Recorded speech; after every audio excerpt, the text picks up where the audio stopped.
बातमी आहे मुंबई पालिकेसंदर्भातली। सुधार समितीतील प्रस्तावावरून वादाची ठिणगी पडली। सत्ताधारी आणि विरोधक यांच्यात चांगलीच झुंपली। सुधार समितीतील काही प्रस्ताव यावर विरोधकांनी आक्रमक भूमिका घेत विरोध केला होता।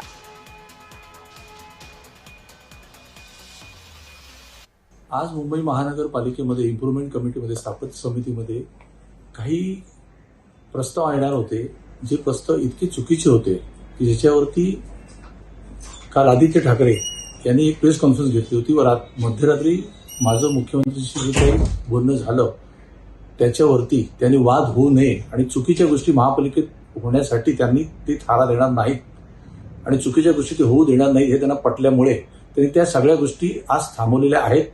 त्याच्यावर त्यांचे धन्यवाद। जर त्यांचा ह्या प्रस्तावाला पाठिंबा नसेल तर त्यांनी याचा विरोध करणं गरजेचं आहे।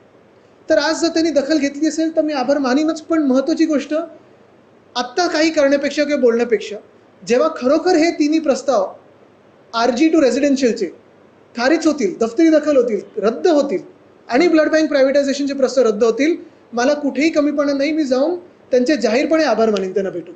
या ठिकाणी आर-झोन आणि बगीचा उद्यान याचं आरक्षण रद्द करून आर-झोन समाविष्ट करण्यासाठी हा प्रस्ताव आलेला होता।